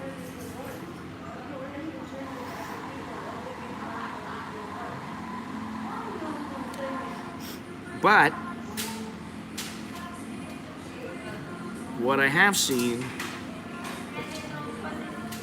is, well, how can I say this? I just prefer not going to places that are they're full of tourists. Like, I don't want to go to Khao San Road at night. I'd rather go to a little quiet place with some Thais and maybe a buddy of mine who's a foreigner. And you know what? I can tell you that almost everybody I know who's been here quite some time, or who has been here for at least a couple of years, who spends time every 6 months or so, that they also feel similar. Most of them are, obviously now things are shut down, but when things were opened up, most of the people who've been here long term are not running to Nana Plaza every night. They might go to their little favorite club down the street that is full of Thais and a couple of foreigners, but they're not going to the Go-Go's. They're just not doing these kind of things as much anymore. Now, maybe in Pattaya it's different. I don't know. The libs are killing our country. Hopeful the social spending bill doesn't pass. Republican sweeps. DeSantis will be nominated. Yeah, I don't know what's going to happen. I mean, there comes a point when, and I've said this before about a lot of things, but you know, you get to the point where you just go, is it worth concerning myself over? You know, today I got on the back of the motorcycle to come here. You guys know me. You know, they all know me. I stick my foot in, I step down on my shoe. And something sticks me. It's really sharp. I'm like, son of a bitch. I'm like, the guy's waiting for me. I get on the motorcycle regardless. I'm like, I got to see what's in my foot. It's like a piece of glass or something. Didn't put my mask on. I forgot to put my mask on. About halfway through the trip, which is, you know, like a little 5-10 minute trip. I'm like, oh, I didn't put my mask on. I got a mask in my laptop bag. I got a mask in my pocket. You know, I got a backup in a laptop bag. I'm not putting it on. Call me selfish. Call me what you will. I don't really give a shit. I just said, I forgot. I'm not going to reach in. Well, this guy's driving me. I'm not going to reach in and fiddle around and move around on the motorcycle. I just said, hey, you know. And I walked in here. I checked my temperature. Done deal. That's it. I don't want to wear it. I'm sick of it. Am I going to worry about it? No. Didn't do it intentionally, you know. Joe doesn't know where he is. Well, that's something, I don't fault him as a human being for having his medical issues and his mental acuity issues. But I don't know that that should be our leader, somebody in his medical condition. Which you can debate it all you want, but just from the looks of it, the perception is that he's in bad shape. I don't like a lot of tourists, but these areas tend to be in areas with a lot to do. Well, there's a lot of places that you can go that don't have a huge number of tourists that are still a lot of fun, but I get what you're saying. I mean, why would I go to, when I first came here and I was living right down the street from Nana, I mean, I lived on Soi 1. And, you know, I could walk to Nana Plaza. In fact, I did. I walked to Nana Plaza all the time. I'd go to, you know, all kinds of places. I'd go get food, whatever. And, you know, eventually I moved out of that area because I'm like, it's not the kind of area for me. Yeah, Raggedy Ann, that's a good one too. I just call her Peppermint Patty because that's what I heard her being called. You know, I see some headline, you know, or I hear something about it. It just describes me when I travel to Thailand. I land at S Airport, catch first shuttle bus to Suvarnabhumi Airport, catch first shuttle bus to Don Muang, and travel to Isan to Village ASAP. Yeah, well, there you go. And thank you very much again. Thank you very much. Appreciate that. I told my wife and I are constantly talking about this stuff, and we were talking about it the other day, and I was like, the only thing that saves me here is that I can go into my room and I'm in my own little bubble. I go back in my house, I'm in my own little bubble. I'm downstairs, not so much, because there's noise and everything. I go upstairs most of the time, and I'm away from the world. I like that. I need my separation from the world. Because as long as you got food, a roof over your head, you got your health, and you're doing things that you want to be doing, and your future is not destined to be one in the toilet. What do you really got to bitch about? And when I woke up this morning, I was in a shitty mood before I came here. I was in a shitty mood. I wake up and I'm like, ugh.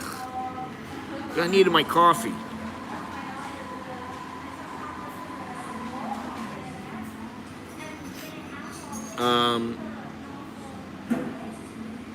But I'm like, what am I gonna do now? What, because, yes, okay, in a way, me talking to you guys is therapeutic. It is my connection to the outside world. Once I get offline here and I get out of this mall, I go back to my man cave, and I got my kids and my wife. And all is well. I got nothing to worry about, really. We have, we got the general daily concerns. Do we have eggs? Do we have milk? What's for dinner? That kind of thing. But we're fine. I didn't move to Thailand to be concerned about what the hell's going on in the world, all over the world, and in the United States. And you know what I mean? Really, I moved here because I wanted a more relaxed lifestyle. I don't do well with stress. I don't do with people getting in my face. I don't do with people getting in my face in other ways, verbally. Who does? I don't want it. So extract yourself from, and that's the thing. A lot of people that are in the United States, they're fearful of going somewhere else outside of their comfort zone. Figure something out and get the fuck out of Dodge. Go somewhere else. Go live in Mexico. Check with your boss. See if you can work, through Zoom or Skype or whatever the hell it is. Get the hell out of Dodge. If you're that unhappy, Otherwise, do what a lot of people in the chat are doing. They stay there for a few months and they don't have any problems. What I find is it's the younger people that have more problems there. And I'm talking about younger, like 40 and under, 45 and under.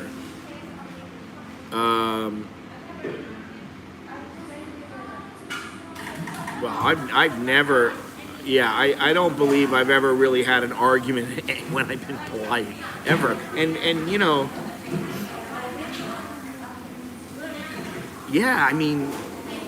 that's a good point.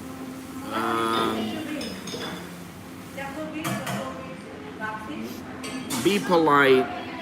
Don't get upset. There are things I don't like. There are things people do, There are things that I don't like to go on here.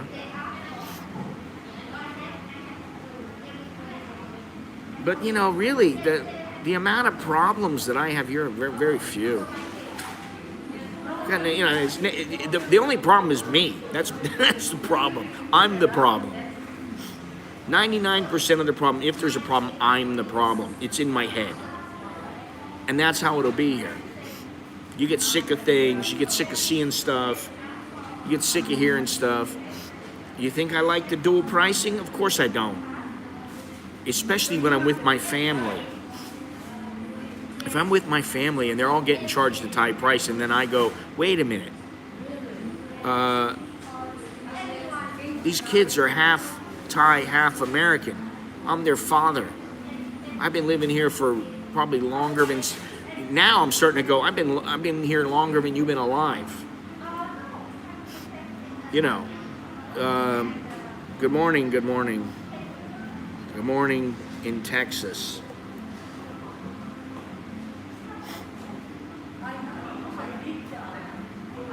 They're not supposed to. If you got a Thai ID, you're definitely supposed to get.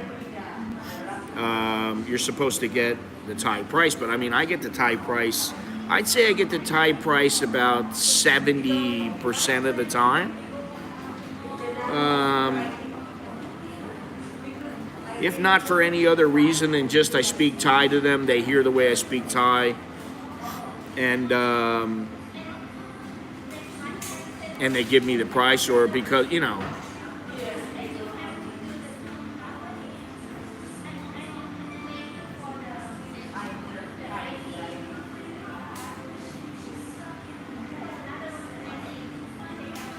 %, yeah. What was that? What I said the other day? Remember, I looked it up to see how many percent had the passport. I looked that up the other day, and 42% sounds about right. But that's the thing. People, you know, some people, they don't want to move. They don't want to travel. And I'll be honest, I don't get the same joy I used to get of the traveling. Once I'm at the location, like when I was in Chiang Mai. I loved it. It was great. I'm out in the wilderness. I'm out, you know, schlepping along, even though my body is being, you know, put through, you know, a little bit of a rough go there, walking through the jungle, and it's slippery, and, you know, lots going on.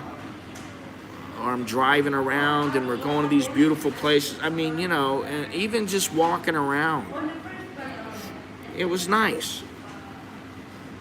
Carl, I have been contemplating writing you to see that you are okay, because I haven't heard from you in a while. Hope you're doing all right there. Long time no speak. I don't know if you've been watching, but tomorrow at 9 o'clock in the morning, I got a video going up. And how long is that video? I think it's about 15 minutes or so.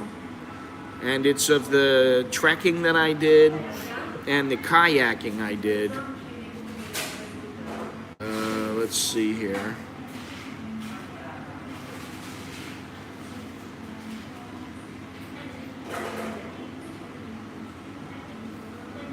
Son of a.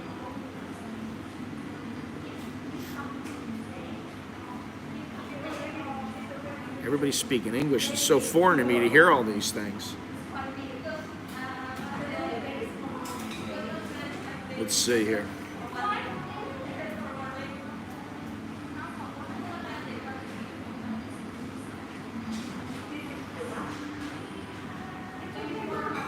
Doesn't tell me how long it is.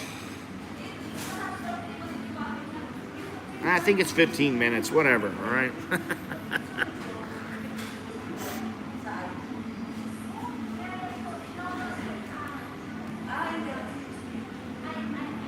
Took some time away from the internet. Oh, Huntington Beach. Wow, man, long time. I used to rent a house with 2 other guys about 5 minutes away from the pier.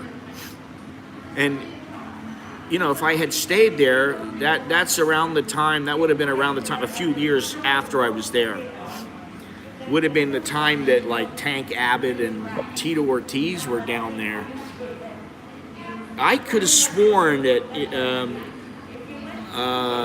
like, once Tank Abbott had really stopped fighting in the UFC, he'd had a couple losses. I was walking down like Sukhumvit Road near Soy 5, and this bearded guy that looked exactly like him walked by me. He had a big gut, but he was a big, stout guy. Walked by, and I saw him, and I kind of looked, and I went, is that Tank Abbott? I could have sworn it was Tank Abbott, and I didn't say anything, but, you know. Oh, well, that's great, man. So I take it if you're calling her your girlfriend, you're still together, that's good. A lot of paperwork to come here, but I'm happy to enjoy these 15 days. 15 days, that's it? I lived in Huntington Beach in the early 90s. Really, I lived there, well, it would have been around, let me think here. Jesus Christ, I can't even remember that far back.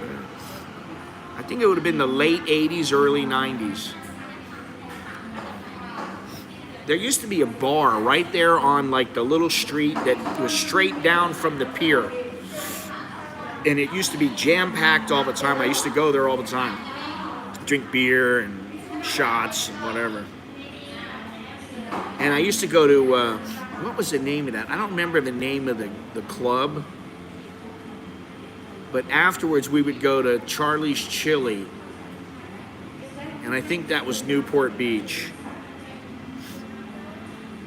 Golden Bear, yeah. I have to have a test to leave Oz and to go back from Thailand. That's what I mean. Passports in Australia will expire before anyone can go anywhere. Well, actually, my kids' passports are going to expire at the end of the year. They've already expired, but they give them to the end of the year. And I don't know, I gotta look and see. That's something I gotta do, but we gotta take care of that. Get them extended. I mean, they won't have any problems, but still, it's like...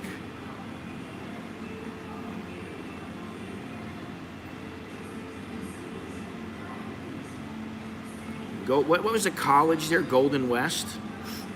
Golden West College. I had some great times there. When I lived in Huntington Beach, I used to work at this print shop. And it was owned by a couple of brothers. One brother was the main owner. And the younger brother was like, you know, he had a share in the company to kind of motivate him. He was the printer. And I was his assistant. And I basically had to throw paper, cut paper, do all kinds of shit. But, I mean, we're talking about big six-color Heidelbergs. Heidelberg, and they had some other press too there that I used to run, but God, man, I mean, it'd be throwing paper. I don't know if you know what is involved in that.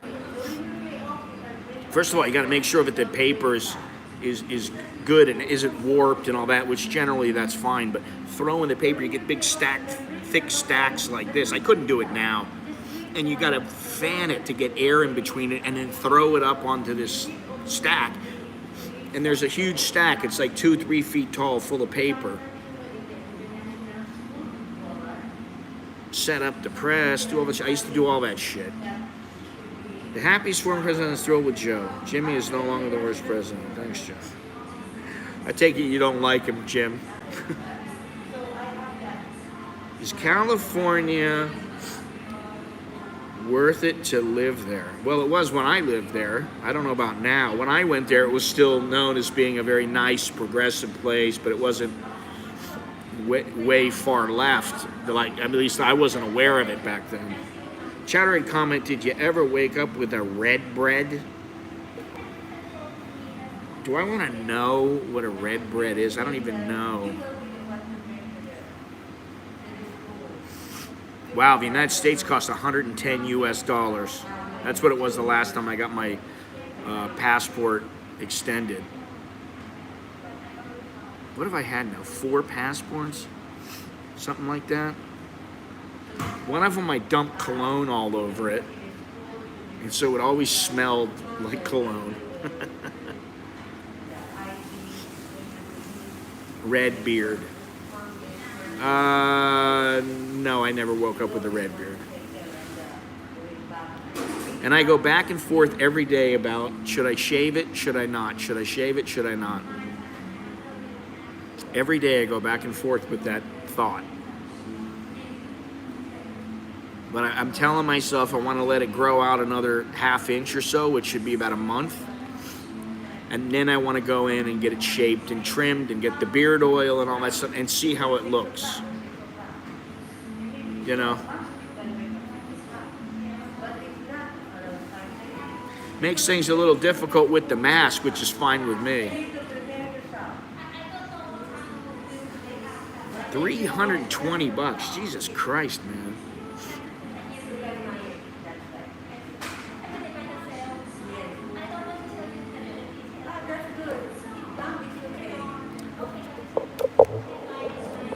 You're having the red onion, that's it. The red onion, yeah. Now, there used to be a red onion, I think, in Fullerton. I don't know if it's still there, but there was a red onion in Fullerton, and I went, and I was about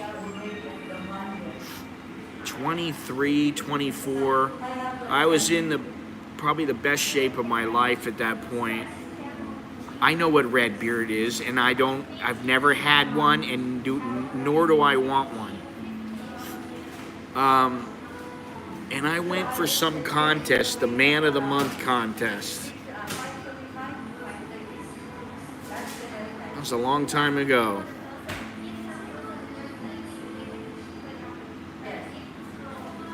God. And the only way, I was so shy back then, because I am shy at times, but I was really shy back then. At least out in front of people. They gave you free tequila.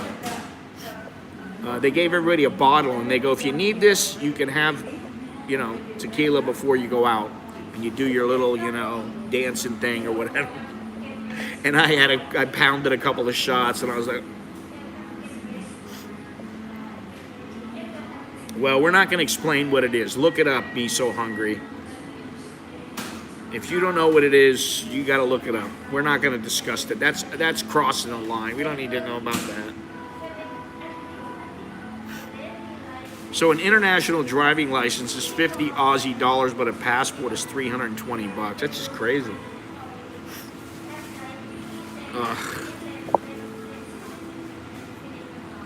There's my least favorite subject. I mean, that and crapping is a notch above, because everybody has to crap. Everyone does not have a menstrual cycle. Well, everybody shits. Everybody does not have a period, a menstrual cycle. Yeah, Mrs. Miso is brilliant, for sure.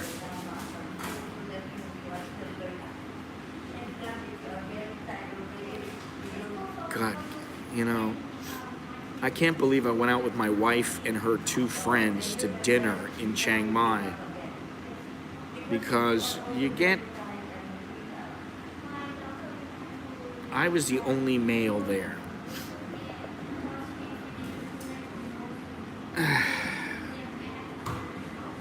All I hear is yak. It's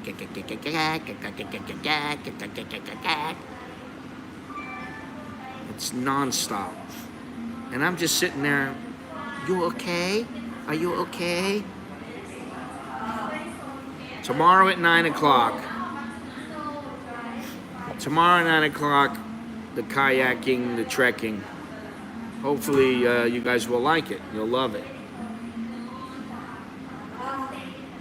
No, we don't do that kind of talk. But there was some shit talk. However, before that, all I did was sit there and, to their credit, they served me. We were having shabu shabu. And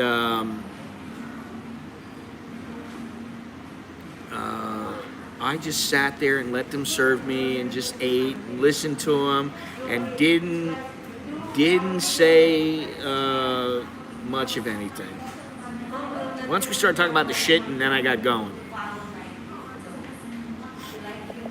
Well, like I said, there's a couple minutes of, I don't know how long it is, but there's a couple minutes of the kayaking. There's more of the trekking. But it came out pretty good, I think. And as soon as I figure out what I'm gonna get, and as soon as I have the money for it, because it's still about $500, And you know, if I go to Nakhon Nayok, that's probably gonna be another $500. All this shit adds up. I'm not bitching and moaning, but I'm just saying, you know, because listen, there are other things that are worse than, you know, going to beautiful places.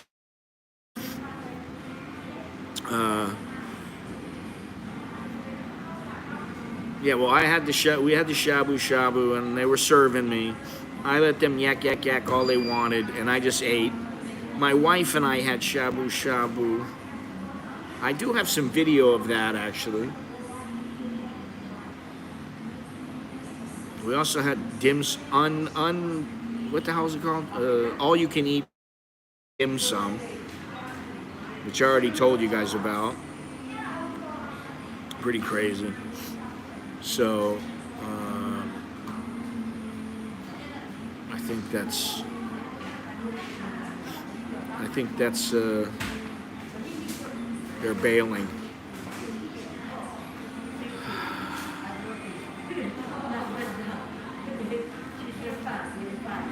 They obviously had something important to discuss, as did my wife and her two friends. Last night we had some suki, you know, like MK suki. We had some suki last night. My wife bought all the fixings, and we all had a nice dinner. Fish balls, pork, cabbage, noodles, all kinds of stuff. Good stuff.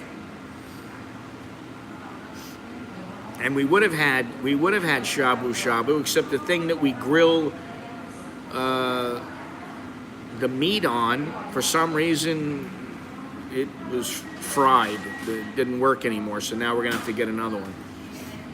I don't know why, but it didn't work. So that's the way it goes. Well, you'll be back, Me So Hungry, right? Aren't you coming back here? Or are you just gonna stay there in among the Gila monsters for the rest of your life?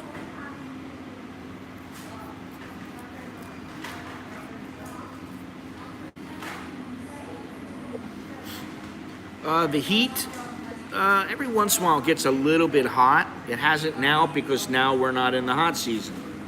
It's very cool here.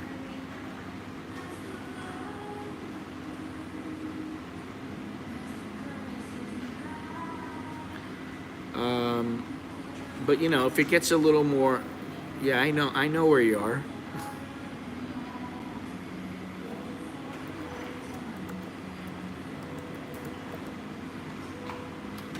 Oh, open now. You know what Gila monsters are, right? You haven't seen? Have they killed anybody? That's a. Well, they have. Yeah, they have. They have Gila monsters in Arizona.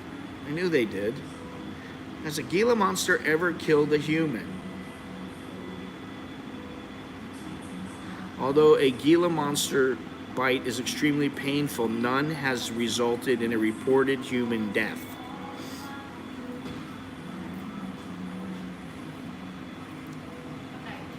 You have to pry it off.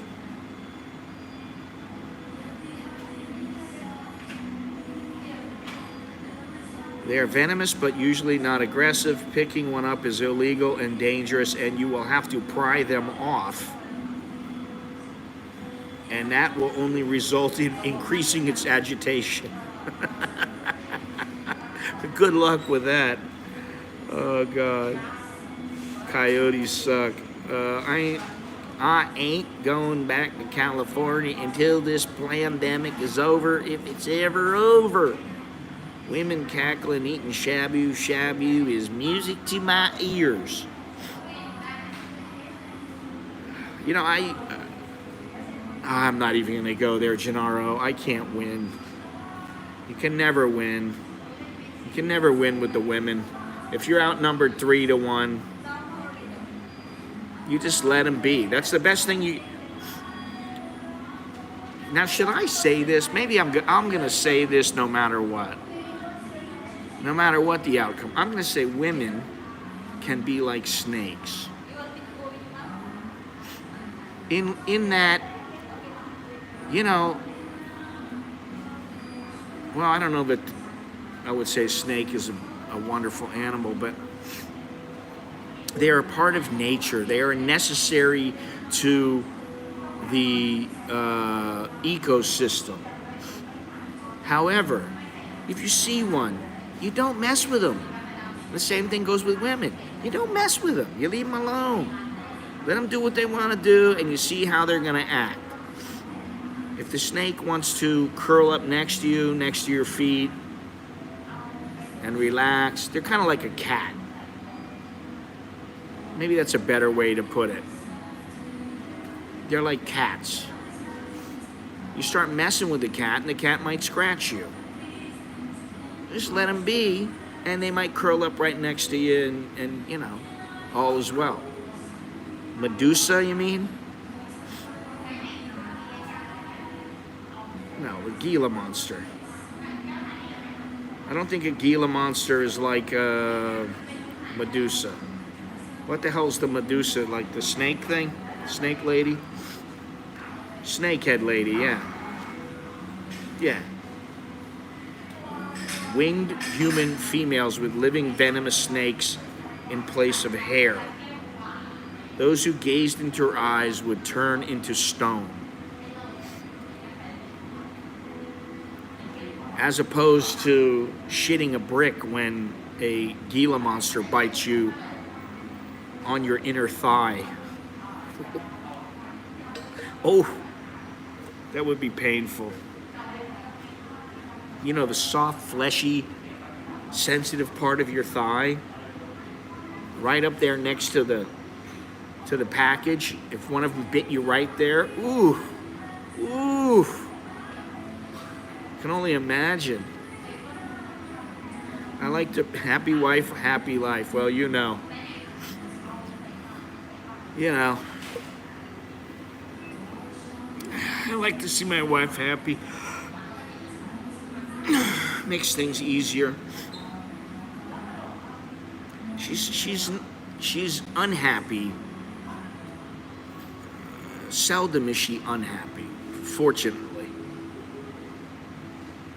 Or irritated. Well, she might get irritated at me sometimes, but you know, that passes in about 3 minutes. You know, like when the cat walks in between, I'm standing there, the cat walks in between my feet and then yelps or meows or whatever and screams, and then she blames it on me, and I'm like, what did I do? I'm just standing here. I didn't do anything. The other day, I have to tell this story. The other day I'm walking in from being out wherever I was, and I see Alex. Alex had let out Sid. Sid likes to run out in our little garden area in the backyard. So we let him out once or twice, 3 times a day. He likes to go out and just, you know, piddle around, check things out. He's curious little kitty. So Alex had picked him up and was bringing him back inside. Now, Alex has a contentious relationship with Sid. When Alex wants to lay with Sid, he wants to lay with Sid. So he will lay there, put Sid in his arms, and lay there with him and pet him. But sometimes Sid, you know, gets irritated and he wants to have his freedom. You know, it's like Alex tries to hug him too much or pet him too much, and Sid starts getting irritated and wants to go run around and do his own thing, and Alex just holds on to him. Which I always tell him, as soon as the thing wants to leave, let him leave. Let him do what he wants to do. He's like a woman. I mean, he is like a woman. Cats are like women. I said, let him go. So Alex picks him up because Sid is not going to come in. If you tell him to go inside, he's not going to go in on his own. The only way that he'll go in on his own is if you leave him out like half a day, and then he'll be sitting at the door waiting for you to open the door because he wants to go inside. So Alex picks him up, and he's got him over his shoulder like this. I walk in, and all of a sudden, Alex starts screaming. Sid starts digging his claws into him, and he's trying to climb up because he wants to jump. and go away because I'm walking in and he must figure I'm going to grab him, and I don't know what the hell he's thinking. I don't hurt Sid. We don't have a bad relationship, Sid and I. He knows I'm the boss, but you know, like Sid will not be attacking me. He doesn't do that generally now. He starts digging his claws into Alex. So I very gently take his paw and I start pulling his paw away from Alex and trying to get the cat off of Alex. My wife hears Alex scream. She walks out. What are you doing to the cat?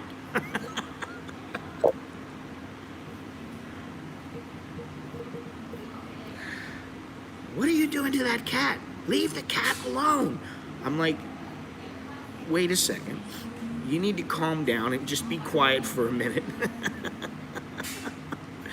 She's like, leave him alone. Leave him alone. Don't bother the cat. Leave him alone. And I'm like, here's my patience. You know, I'm trying to make sure I'm patient. So we get back inside and I go, hey, you need to listen. Just listen with your ears and look with your eyes. So we pull back Alex's shirt and there's two little marks in his back, little, you know, like scratches in his back that were bleeding from Sid. And she's like, why would Sid do that? What did you do? I'm like, I can do no right, you know? And I'm just like, I'm not gonna get anywhere with this one. You know what I mean? Like, so you gotta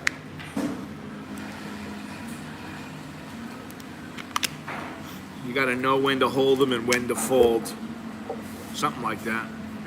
You gotta know when you're best served to just go, I'm gonna let it go.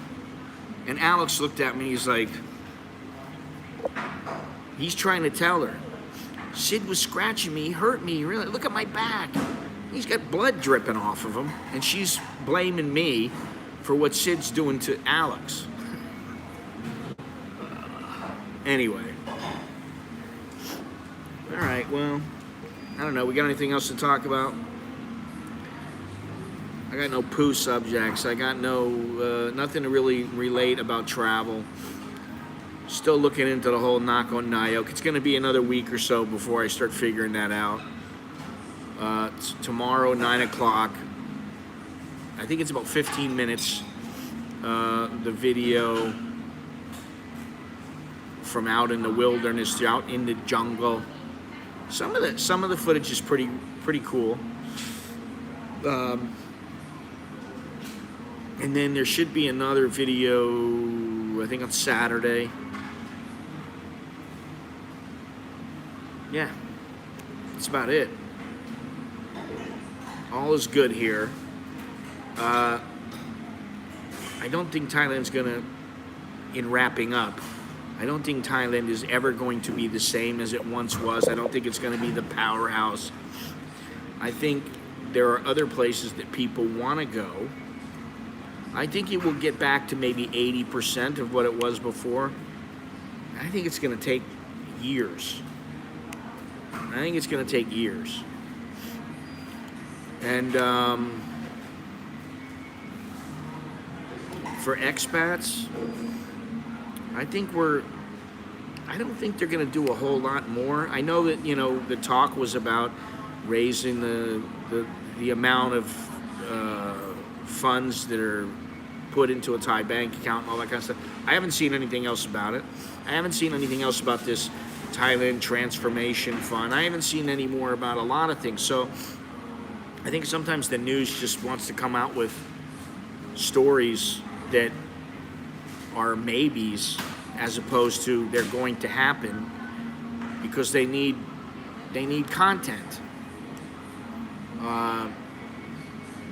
But time will tell. We'll find out in the future what's going on. And for now, I mean,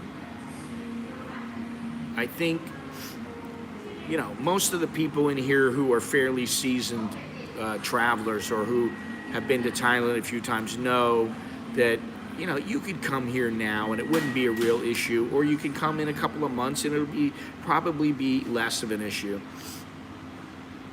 But there's a lot of people that don't want to take the step. They don't want to travel. They wouldn't travel if there wasn't a pandemic. They wouldn't be traveling to Thailand, or they would only come, and that'd be at one time. Oh yeah, it was. They've got that distance between them. After a couple of trips, I didn't have that distance anymore. I really was feeling it here. So I think now more than ever, people are going to keep their distance. And there's not going to be as many expats. There's not going to be as many tourists. And for me, that's fine. I don't mind. But for the people coming over here, I think they've got other places to go. There's plenty of places. I've been saying it for a long time. There's plenty of places to go. The guy's got the right, he's got the right tagline, you know, with whatever it might be, which is something like, you know, go where you're treated best.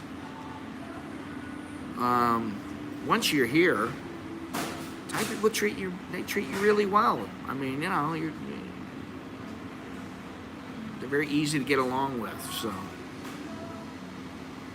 trying to think, but you know, there's a lot of people, a lot of places that, as long as you don't cause any problems, you're treated very well, as you should be. So, anyway, that's all I have to say. I'm done. Look for the video tomorrow. Please leave a thumbs up if you haven't done so already. Thank you to all those who contributed in the chat and financially. Don't forget to subscribe if you don't mind, and leave a comment. Let me know what you think. And watch that video tomorrow and check the description. And if you want to contact me, there's a way. Until next time, I'm Scott. I'm an American in Bangkok. The big O detected in Melbourne. Who bloody cares? Well, it was detected here, supposedly, one case, and you know, originally they were saying, oh, it could be so much stronger, and then they're like, no, it's weaker, and you can't believe the media. You know, I think that the government's in a bad spot too, because they may not know what to believe. Anyway, I'll talk to you guys later. Thank you very much, and yes, see you next time. What is that I usually say? Choke, day, loud, jerk, and my. Yeah, I'm Scott. I am an American. Yes, through and through. Despite what's going on there, I'm still an American.